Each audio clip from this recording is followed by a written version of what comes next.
YNW Melly's murder case has been in the headlines for years.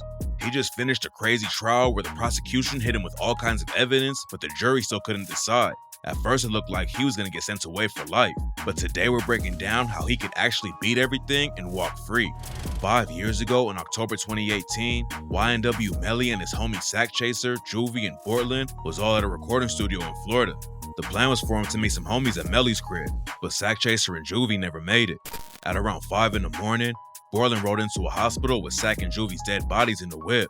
He told everyone that they had been caught up in a drive-by, but it ain't take long for the cops to figure out that's not how it went down. And a few months later, Melly and Portland were both booked for first-degree murder. According to the police, this is how it all went down that night. After they all left the studio, Portland drove Melly and their homies around, and at one point, Melly pulled out a strap and shot both of them at close range from inside the whip.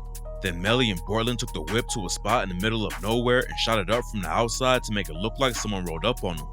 Melly allegedly hit up Fredo Bang to come pick him up after it all went down, but Fredo wouldn't work with the prosecutors on the case. It's not clear how Melly got back home that night, but he wasn't in the whip when Portland brought Sack Chaser and Juvie's bodies to the hospital. It took years for the trial to kick off, but the entire situation was wild before Melly even got into the courtroom.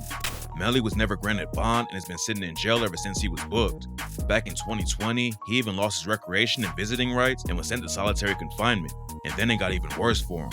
Melly has permanent grills installed on his teeth. You gonna have dental issues even if you're taking really good care of them. But Melly hasn't been able to clean them properly since he's been locked up. His lawyer tried to get him out of jail so he can get treatment in 2020, because according to him, Melly had an abscess in his lower jaw that is creating extreme pain and chronic infection. The judge ain't let him out though, because a few months before that, Melly allegedly tried to get help from his lawyer to escape prison. He was accused of working with another inmate to get some handcuff keys snuck into jail, but then someone tipped off the COs and the plan was ruined. Last year, the case took a shocking turn when part of a detective's deposition was leaked online. Danny Polo is a gang expert who we'll talk more about in a second, but before the trial started, he dropped a bomb and accused Melly of trying to get his own mom taken out. The police was trying to figure out if the murders were gang-related or not, and Melly's lawyer asked Polo if Melly had authorized any communication for the commission of a crime. And Polo told him, yes, if you read his phone, there's narcotics trafficking and firearms violations authorizing the killing of his mother. Those are things that you would consider authorizing. Melly and his mom both called cap on it when a deposition leaked, but it turns out there might be some truth to it.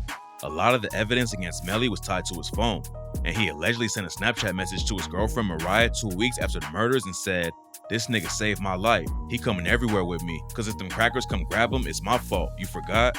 And I keep Portland with me because at the end of the day, he did one of the realest shit in my life." Every new piece of evidence that leaks made the case look harder for Melly to beat, and by the time the trial finally started back in June, a lot of people were already assuming he was done for.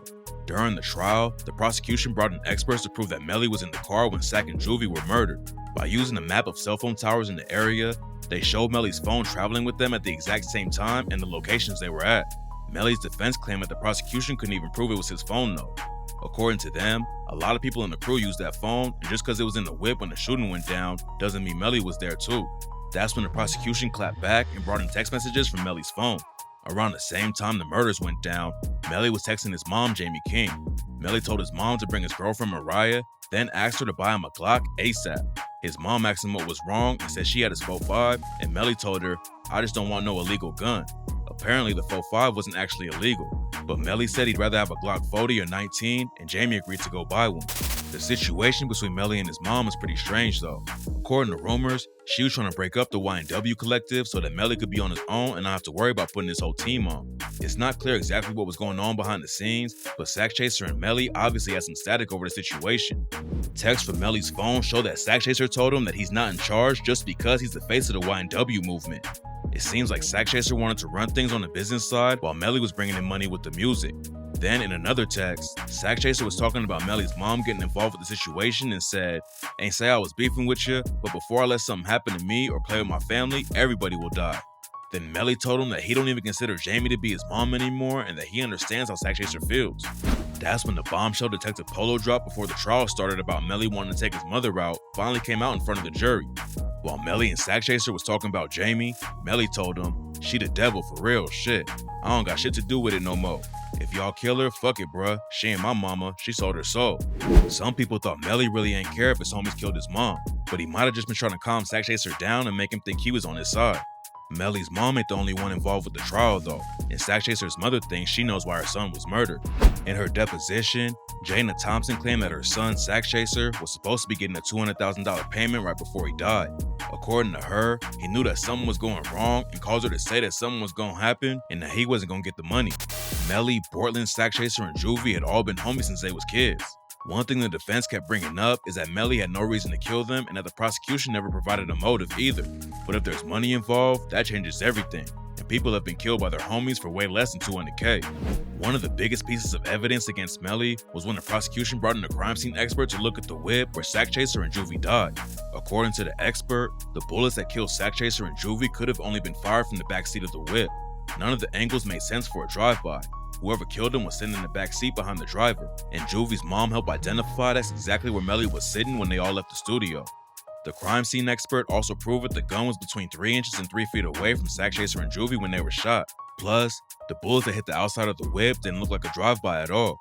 When a shooter rolls through and starts letting off shots, the bullets hit all kinds of different angles because they're in a moving vehicle.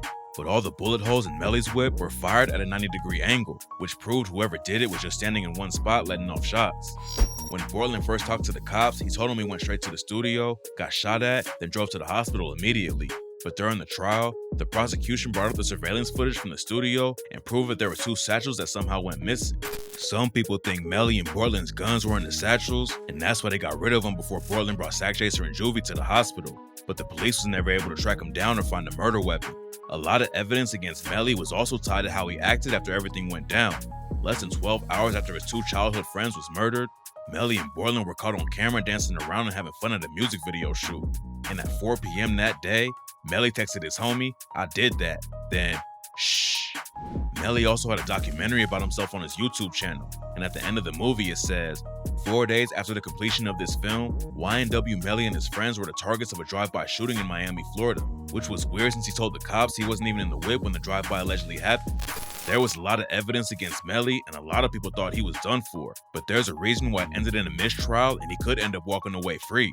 A DNA analyst testified that Melly's DNA was found on the rear passenger door handle of the whip, but when they first tested the DNA after the shooting went down, it wasn't a match. Melly's lawyer pressed a dude about the evidence because it turns out that they only got a match for Melly's DNA 2 years later when they checked the whip again. The defense made it seem like the cops didn't do their jobs right from the jump, but they wasn't the only ones who could actually help Melly's case. During the trial, the judge got pressed with the prosecution because they didn't print out some documents they were supposed to share with Melly's legal team. That wasn't the only sketchy move they pulled. They committed a discovery violation by having some new tests ran on evidence and not telling the defense what they was doing, so the judge wouldn't let them use that evidence in the trial. There was even more drama when the state brought in Detective Polo to testify about Melly's gang ties, and he walked into the room wearing a face mask like he was about to rob a bank. Polo's mask was so shocking that it gave one of the jurors flashbacks to the time she got robbed, and the judge had to step in and sort the situation out.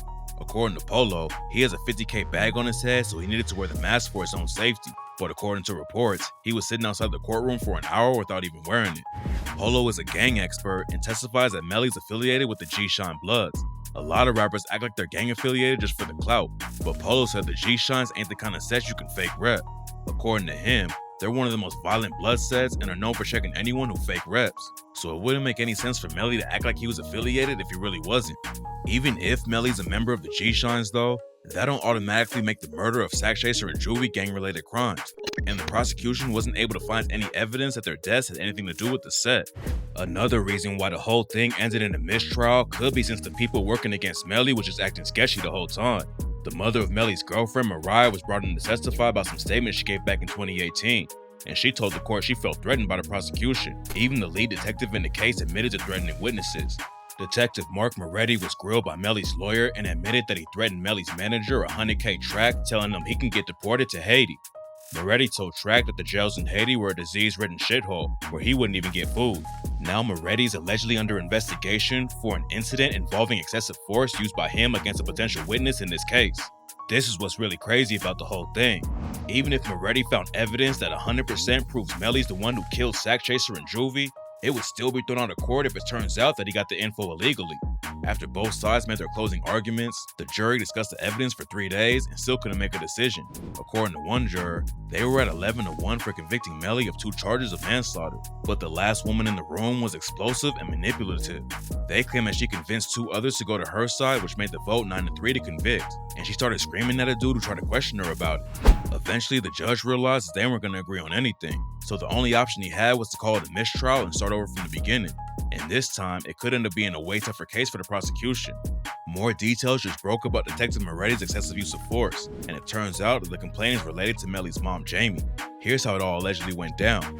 Moretti was interviewing Jamie in a conference room of the courthouse. A prosecutor named Michelle Boutrous, Jamie's lawyer Robert Trackman, and a sergeant from the sheriff's office named Jason Hendrick were all in the room with them. During the interview, Sergeant Hendrick stepped out for some reason, and that's when Moretti executed a search warrant for Jamie's phone. Then a deputy named Adam Gorell showed up, and Moretti told him that he should say he was in the room when Moretti executed the warrant.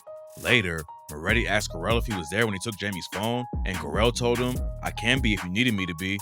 Now Moretti's claiming that Gorell and him were just joking around, but it could have a major impact on the new trial. The state knew about what Moretti did all the way back in October 2022 before the trial even started, but they hid it from the defense. Melly's legal team could have used it in the first trial to prove Moretti wasn't a trustworthy witness, but instead, they went through the whole trial without knowing anything about it.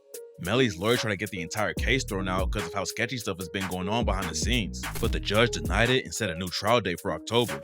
There's a good chance that doesn't happen though. Melly's first trial kept on getting pushed back, and now there's even more drama going on with the courts. Right now, there's no telling what'll happen with Melly's case. When everything started, it sounded like the state had a pretty easy case to prove he was guilty, but the whole trial turned messy fast, and now the lead detective is under investigation.